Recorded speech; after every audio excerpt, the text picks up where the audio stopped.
Okay, hello, and welcome to the latest episode of Innovations in Education. I'm Kevin Hogan. I'm the editor-at-large at eSchool News, and I'm glad you found us for another great conversation I'm anticipating. With me today, Diane Lauer. Diane is the Assistant Superintendent of Priority Programs and Academic Support at St. Vrain Valley Schools in Colorado. Diane, how are you? I'm super great. Thanks for Great. having me. I appreciate it. Absolutely. I appreciate you coming on.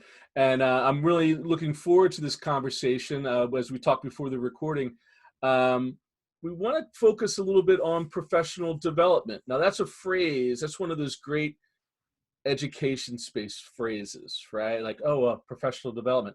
And it's kind of conceptual, it's almost kind of theoretical. It's definitely vague. What does that mean? Is it teacher training or all the rest of it?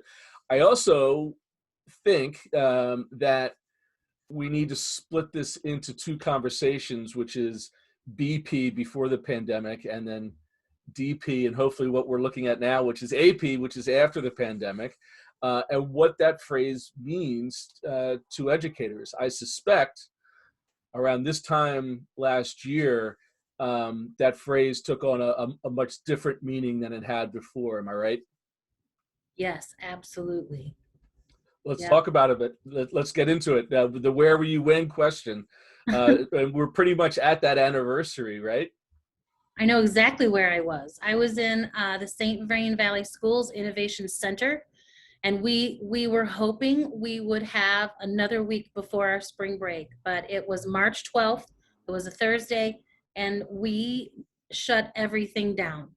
We knew it was coming, but that Friday, we sent everyone home and we lengthened our spring break by an extra week for the kids, but we did virtual training that entire week on our digital platform, on our learning management platform, and just what does it mean to be a remote teacher. And thank goodness we have had one-to-one technology at the secondary level and classroom sets of devices, iPads and Google Chromebooks for years.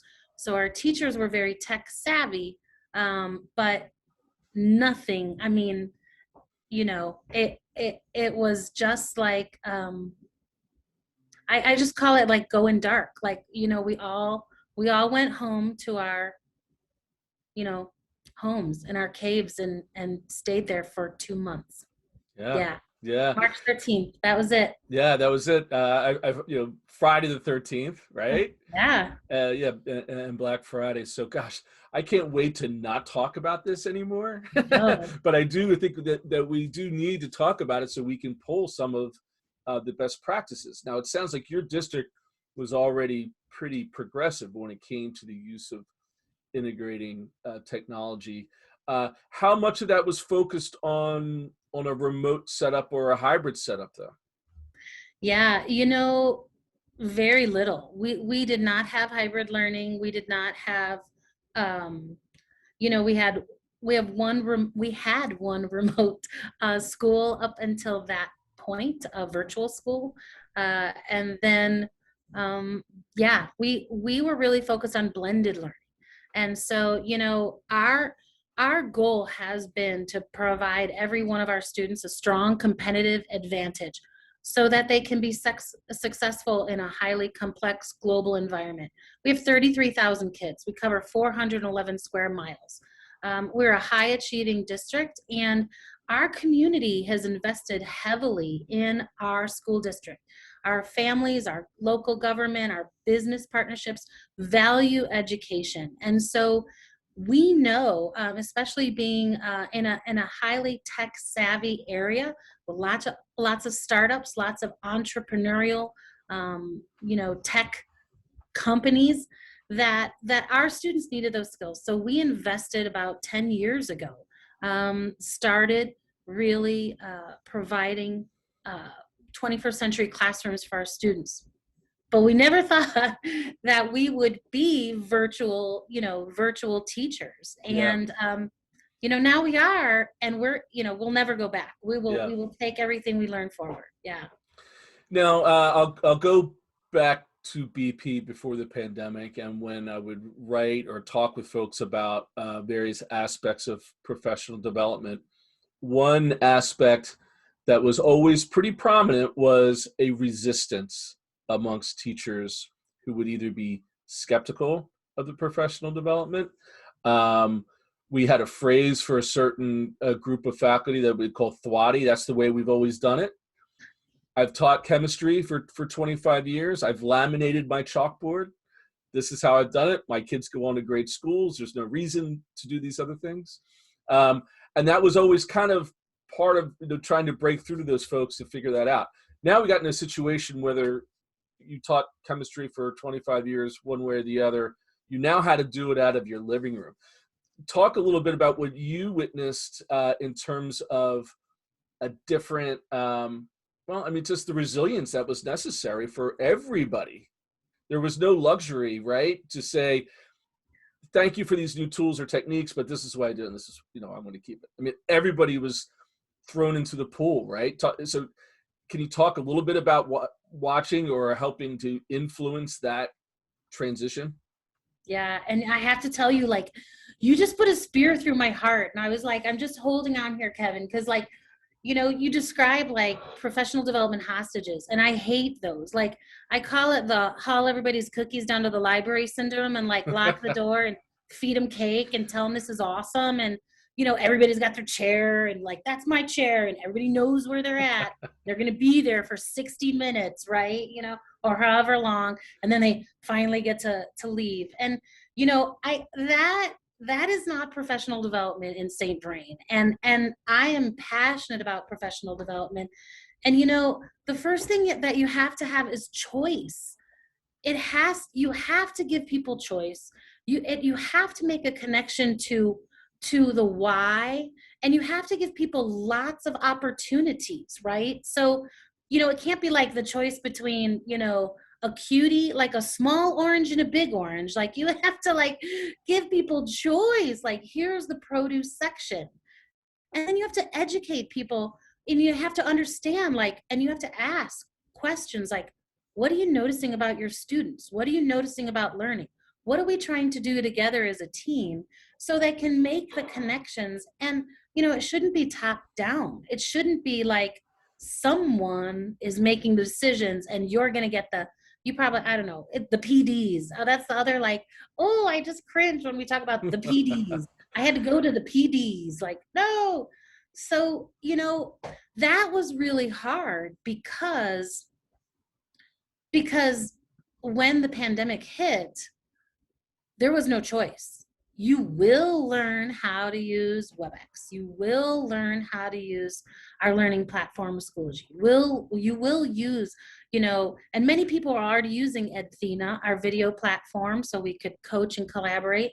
They're using WebEx, but like I mentioned, when we were chatting just a little bit before, the numbers of those were relatively small, and this had to be the option. If we were going to collaborate, we had to get on virtual, chats, whether it was Zoom or WebEx or Google, Meet. So we had to do those things, and you had to know how to do it. So that goes into another professional development, strategy, which is just-in-time training, which is the best, right? I have a purpose, and then I'm going to get what I need. And so when there is purpose and I get proximity training, I get the skills I need for what I need to do immediately, then you don't have as many of those feelings of, why do I have to do this? And, Right. it doesn't make sense to me. So that I think is very important. And, even for the 25-year chemistry teacher or the, first year kindergarten teacher, everybody wants to be great. Everybody wants to be able to connect with their kids. And so, you may never have thought that, why would I need to do that? When you know that your kids are in their house and you're in your house, and the only way you can connect with them is through those tools, then you're going to do it because you want to connect with your kids. Right. One thing that I've heard through conversations talking about students one of the maybe unintended consequences is that there's a certain percentage of students who are like, you know what, I really like learning via Zoom. I really like this remote sort of setup, and they're actually thriving in this situation. Have you noticed that from a professional development level as well? Yeah, I mean, absolutely. Teachers, you know, I would say about 4 years ago, we put together a task force because there were some people who really wanted online professional development, and a lot of people said, oh no, I want face to face, I want face to face. And then, you know, we'd get the calls like, can you start that PD at 4:30 instead of 4 because I have to drive, blah blah blah blah. And you know, it was sometimes really hard. There were people, you know, call them the trailblazers, right? There were people that go right away and they're like, oh, I want this, I need this. And then, you know, you got the pioneers, and then you kind of have the settlers who are kind of like, I'm not sure, why would I want to do that? I'm a people person, I want to be around people. um but once we started with the pandemic, and thank goodness we had that task force 4 years ago, because we researched, we designed what is best professional development online. And we trained a lot of people to be able to provide online professional development.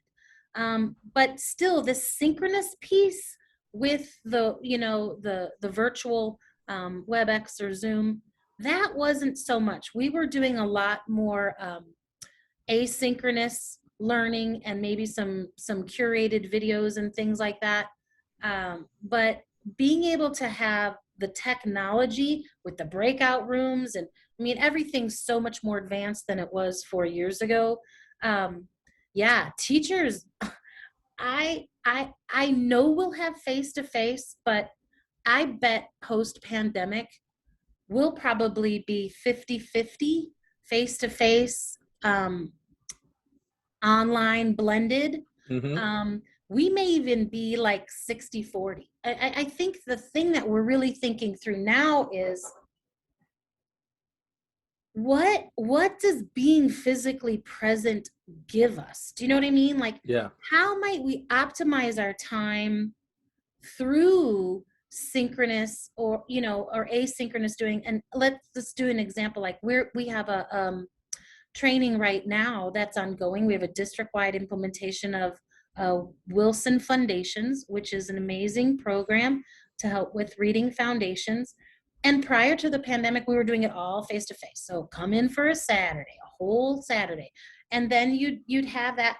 Now we do an hour synchronous, 3 hours of asynchronous. Go in and do your own. Then we bring people back synchronous for question and answer, and the feedback is tremendous.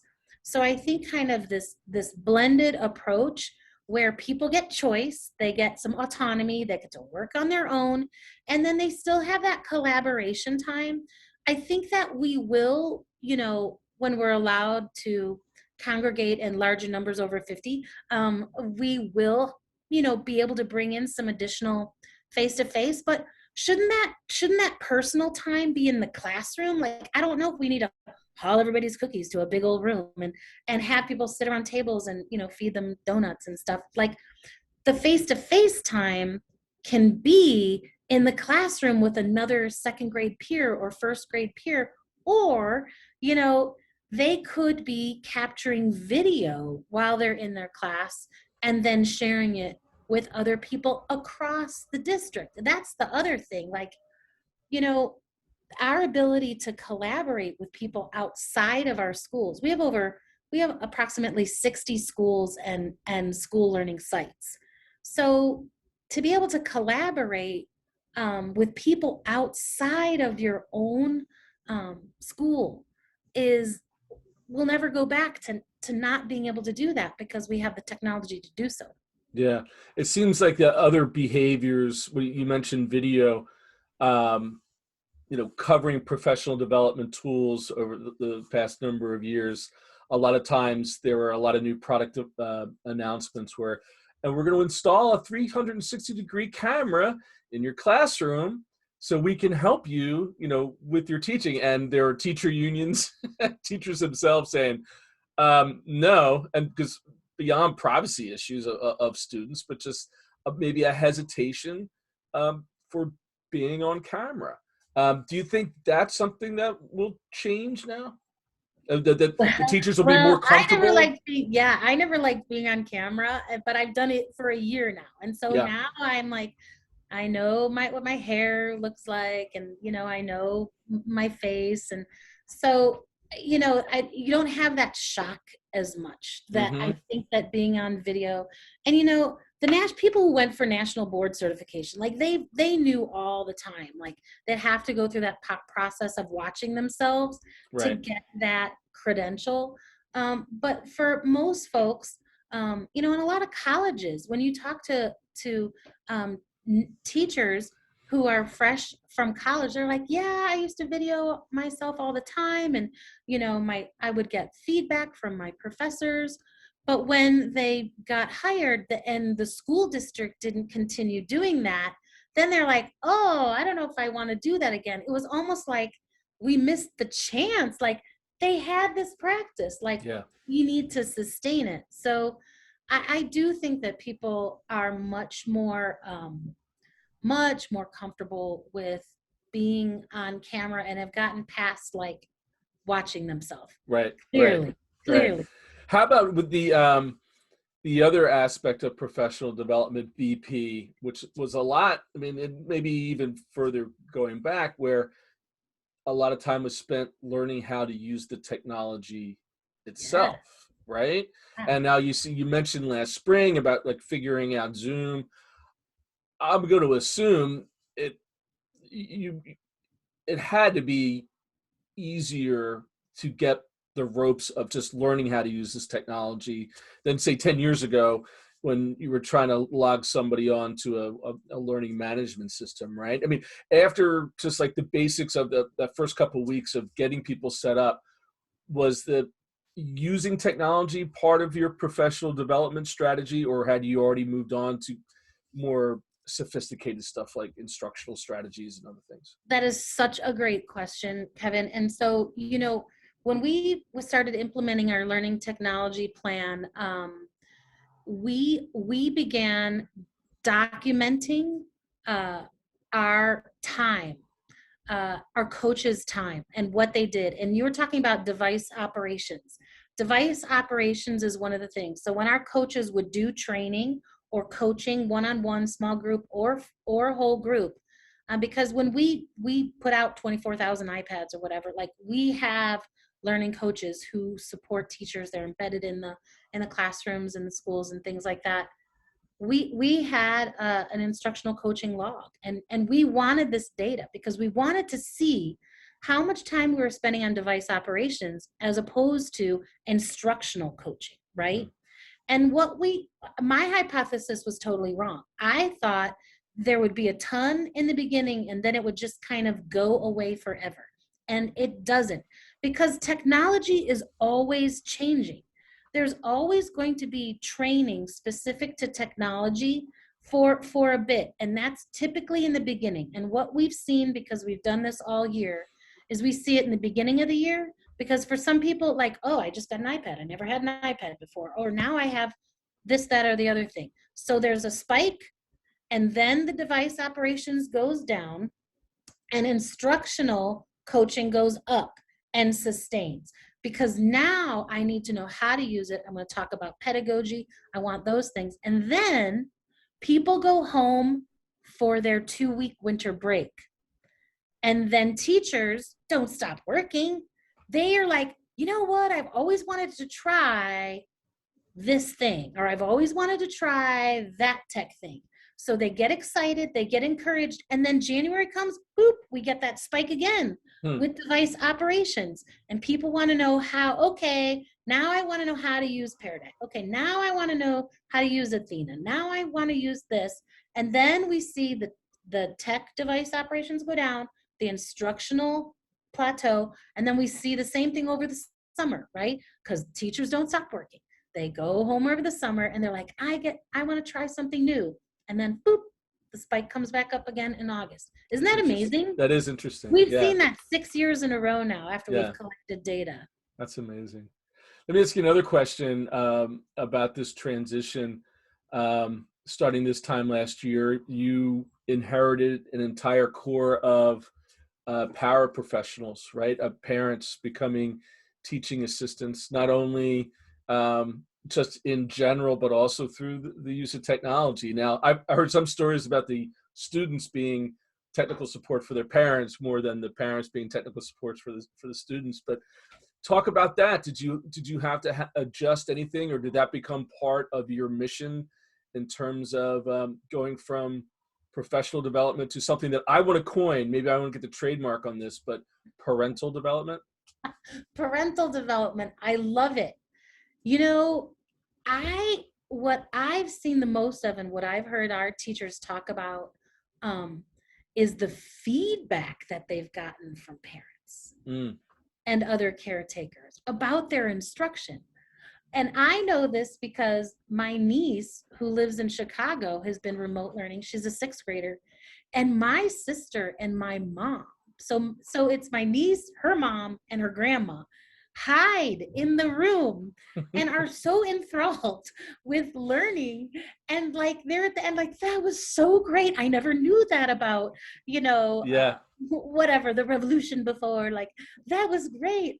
And so I think the feedback that our teachers have been getting from parents, like, that was really engaging, or that was really fun, or like, and like, wow, I see my son struggling and he needed more time, and when you explained it this way, that really helped him, and blah blah blah. And um teachers, we're not used to getting that kind of parental feedback. It would be feedback from, you'd see an assignment go home, or we have always wanted to have um, strengthening school to home partnership. Like, Mm. that is so important, but nothing has been like this, where parents who have the good fortune and opportunity to have been at home with their children, to really engage in learning and see that, I think that has greatly benefited um, our profession, because they see the complexity, they see the intentional scaffolding, and and I hear from parents all the time, like, that teacher has so much energy, she just must go home and sleep because she's on. When she's on camera, she is on. And I'm like, yes, that's true. So yeah, yeah, it was a little zippy in the beginning with the technology getting Yeah. everybody, but that went pretty quickly. And it's the instruction, it's the pedagogy that I think enthralled the families and the teachers, because it was so new. Yeah. I mean, as a parent, um, I have never had more interaction with my kids' teachers this year than in the 15 years they've been in between kindergarten and college, right? And another guilty pleasure too, and I realize the privilege that I have, but to be able to listen to them in class, and Yeah. to listen to my son in the kitchen, and he's taking Chinese language class and talking Chinese in the kitchen while he's making a bagel. I mean, that's like pretty cool. It's pretty It cool. is so cool. And And it to see the really, friendships and how your child is interacting, yeah. and also, like, when you see the children have like these deep discussions and the turn taking, like, well, I disagree with what Kevin is saying, and I think my opinion, and here's some of my reasoning why, and it just, it's just awesome for families to see their children in that light. Yeah, and one other aspect I want to ask you about is from the student perspective. I remember writing and editing a lot of stories about digital natives, and about how this generation of student is already so much comfortable with technology that they don't necessarily need any sort of training, or things are going to be different. Not necessarily true. Where they actually were adept in using the technology, they were not adept in terms of the behaviors of using the technology for either just social behaviors, but also Yep. in terms of learning. Um, has there been a leapfrog effect because of this forced beta test? And Yeah. do you see us going back from that at all, or is this something that is only going to accelerate, in your opinion? Well, we're already talking about maybe creating a school or a school within a school that's hybrid.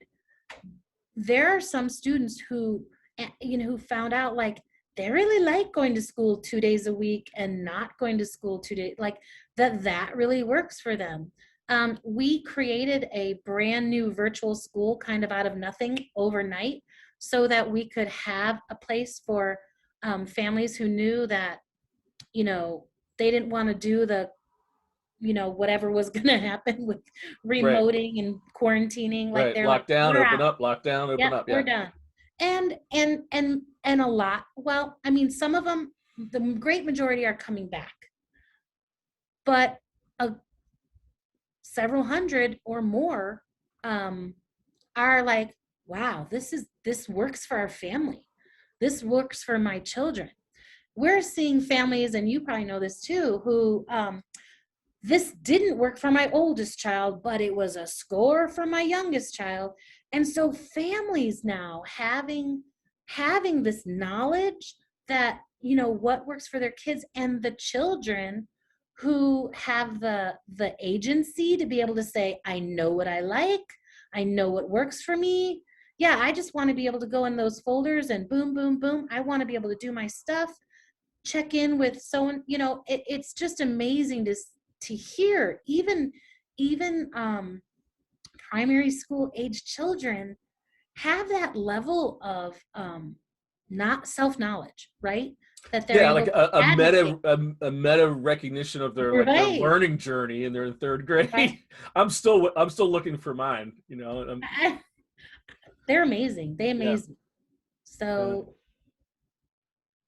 Well, talk about going forward. I knew the toughest part of this conversation would be to end it, but we are starting to edge up on our time here. Talk about. I mean, we've already identified a number of things that you think are going to stick around. Um, can you give us your, when it comes to professional development, maybe just a horizon, a short-term horizon for, say, next fall if we're back to normal, and then maybe in 3 years when the dust is really settled, just a kind of like a best case scenario that you see going forward. well, the most important part is making certain that for the new folks that we hire, especially like who haven't had a chance to teach like this, we're going to have to make sure they have a chance to teach like this, because Hmm. this was a window in time that, you know, the current staff of 2,500 teachers in my district, like they experienced and they know how to do this. And so I'm thinking about how do we, how do we continue to do this? Because we'll use remote instruction for a lot of different things, even if it's not whole class. But one of the things that our teachers love is one-on-one support and help, and being able to provide small group help and support, and creating instructional videos, and being able to collaborate. So I think that going forward, we will have some entry level, support to get people into using these tools, but we don't, all the energy and curating lessons, like that shouldn't stop. Like whether that goes for us, in Seesaw or in Schoology, like that should be able to continue, because I hate to say it, like there's always, we live in Colorado. There's always a kid who's going to go skiing and break his arm. And then he's out, for a week. And then, we've always said like, well, it was so much harder to like, let me make some makeup work. Yeah, Making yeah, makeup work is like, what? Like, and makeup work is never at the rigor or the intention that the real work is. So when you have everything curated for everybody all the time and you have the tools, then whether that child is out or on vacation, or you have that ability, or you have students who need more time, right? Hmm. Just listening to you once explain it wasn't enough before the pandemic. So now having it curated in a video is going to be like, they can go to a station and so they can hear it again. They can hear it again. They can take it home on their iPad.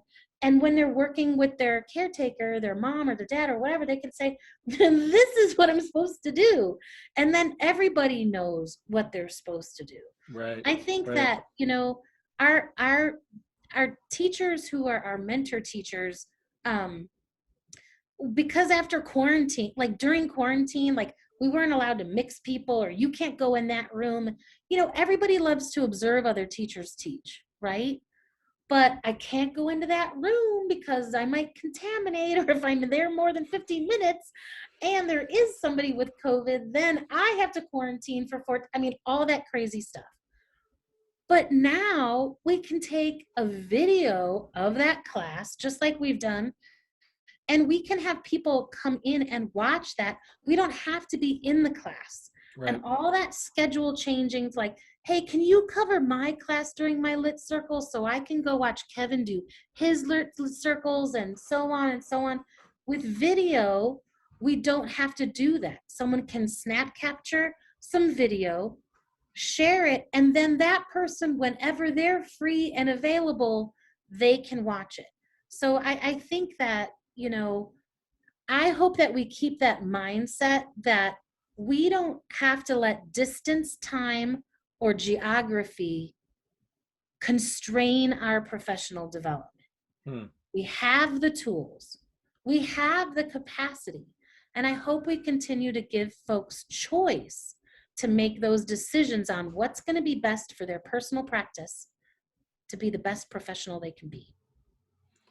That's a really several powerful insights there. One, I want to ask real quick before we wrap up. Uh, what I think is uh, really interesting when you say that basically the current teaching corps, they're veterans of a war, That's right.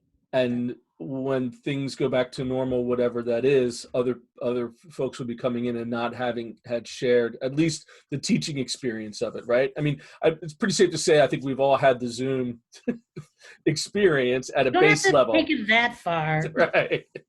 But so is that a responsibility of the education colleges? Like, is that a responsibility of you as a district? Both? Like, Both. It's a yeah, responsibility of us together.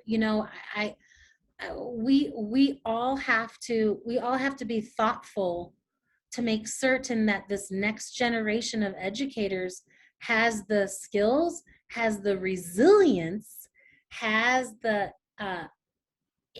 independent mindset to be a self-learner, um, is is uh, is able to take learning risks, is able to be vulnerable to learn, all those things, in a very safe context. that's good stuff. Diane, thank you so much for your time. Yeah, There's a lot here to unpack, as they say, but I think folks who are watching now, myself, we can use these for further conversations going forward. So I really appreciate your time and your innovations. it was great being with you, Kevin. Have a super day. You too, and thanks everybody for watching. I hope you click around for another episode of Innovations in Education. Thank you.